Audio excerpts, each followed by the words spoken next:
Hello, welcome back to Black Book Stacks. I am your host, Hoshonda Sanders. And thank you so much for your subscribes. I noticed there was a bit of a jump after I shared a newsletter about why I decided to start the channel, so I appreciate that. Most of you are friends, people that I've known either in person or just known online for years and years, and some of you are just completely new. So for all of you, welcome. I really appreciate the reception. I know that for a lot of people, starting to read more in the new year is one of those things that we all feel like we should do, that we want to do, maybe a combination of both. But it just goes to show how valuable most people think reading is. I know that it is. It has been beneficial for me. And so I will include the link to my newsletter about Black Book Stacks somewhere on the channel, maybe in the description box as well. But for this one, I wanted to talk about Parable of the Sower, which is the graphic novel adaptation by Damian Duffy and John Jennings of Parable of the Sower, which is out this month from Abrams Comic Arts. So before I get into this, I think I've mentioned before that I did interview Octavia Butler once upon a time. That was around 2004, I want to say. It was around the 25th anniversary of Kindred. And before I met Octavia Butler, I didn't know anything about her, which I feel ashamed to say because now she's so ubiquitous and there's so much, I think, recognition for how ahead of her time she was and just what a visionary she was. I believe she died in, I want to say it was maybe 2006 or 2008. I don't remember exactly when. Actually, it says it in the back of the book, so I'll look at it. 2006. She was born in 1947. Died in 2006. She's often referred to as the grande dame of science fiction and is widely considered the best science fiction writer of her generation. So just a note about that. When I first met her, I was in my 20s and I was fairly new to being a reporter. I had only been doing it for 4 years at that point as a newspaper writer. And I actually was interviewing her for a story that ran on what used to be like the very first iteration of The Root. So this is actually Africana.com, and it was run by Henry Louis Gates.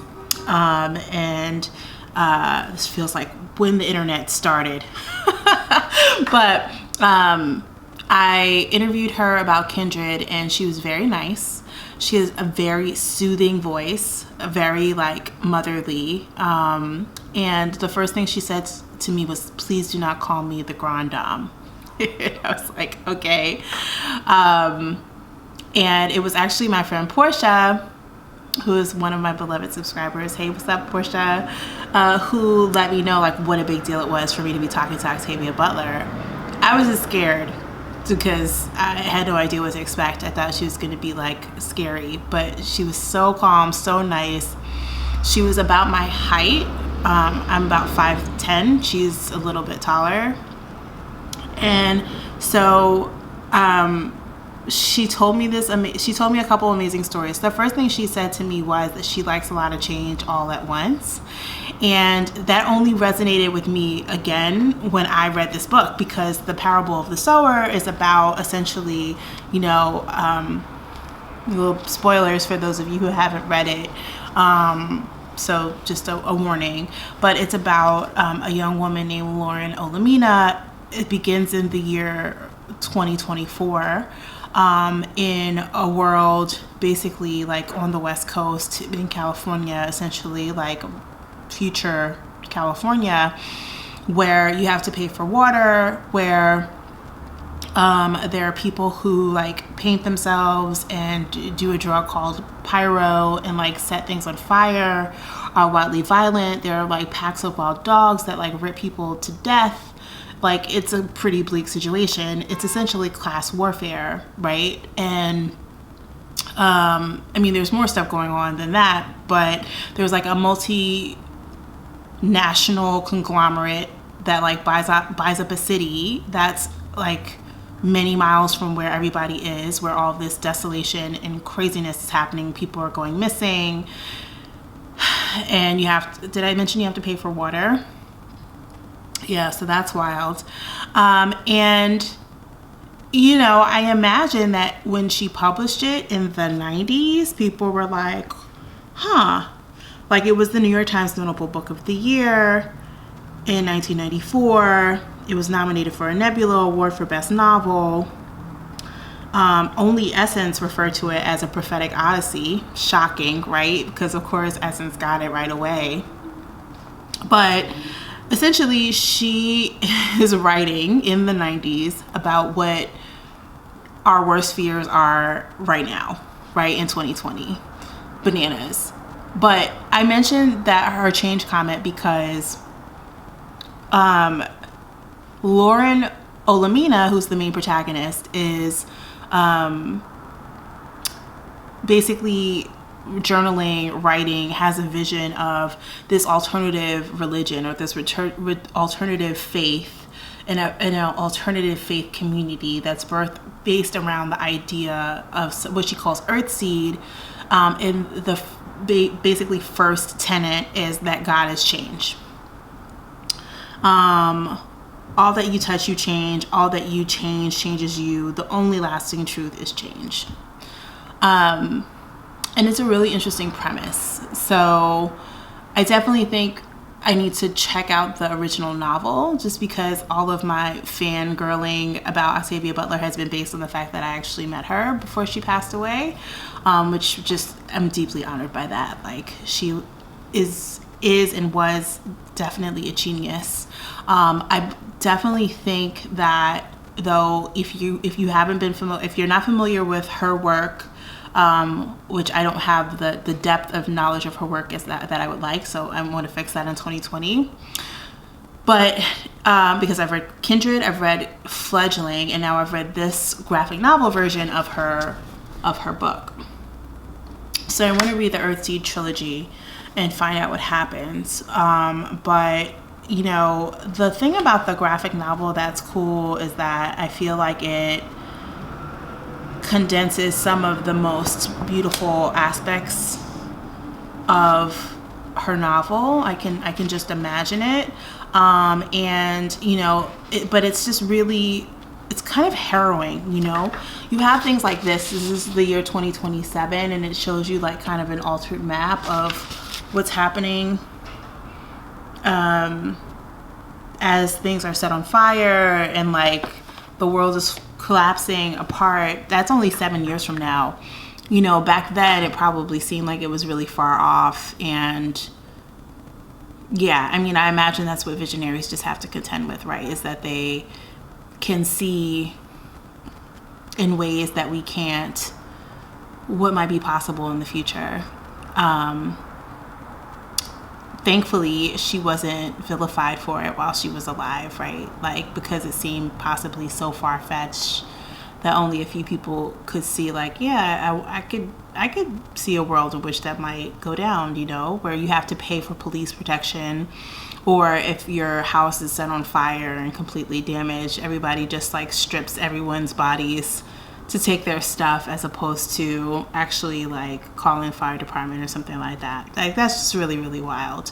One of the things I would say that is a little bit difficult, was a little bit difficult for me, other than the content itself, which was just like, I was unnerved by some of the like similarities between, you know, conspiracy theories, right, about what could possibly happen, at least here in the US, versus the things that are in the book, because it is supposed to be completely fiction.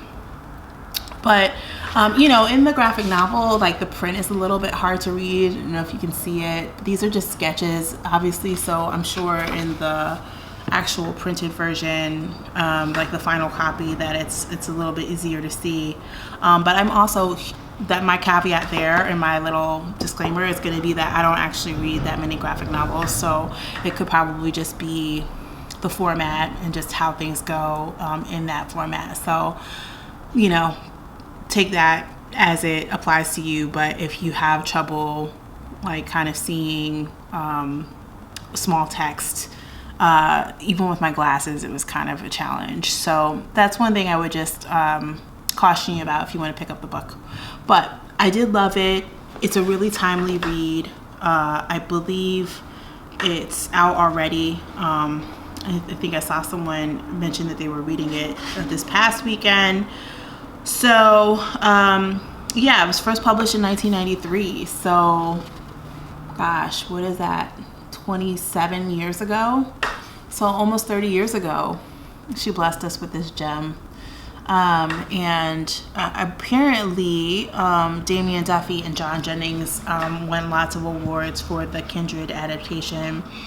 And so they're going to be doing a multi-city book tour, appearances at Comic Cons and stuff like that. So you should check it out.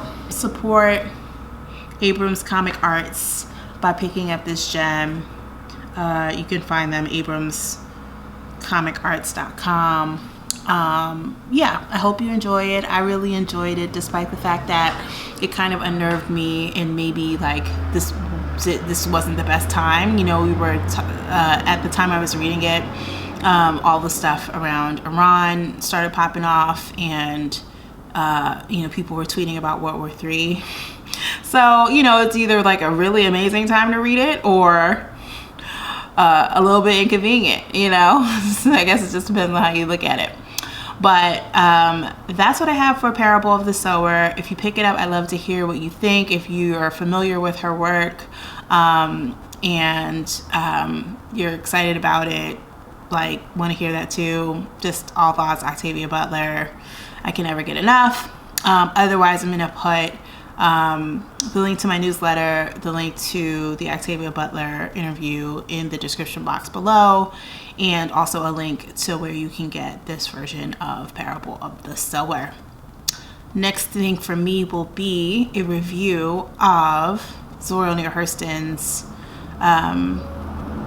Hitting a Straight Lick with a Crooked Stick. I think I got that right. If I didn't, you know what I'm talking about. It's her collection of short stories.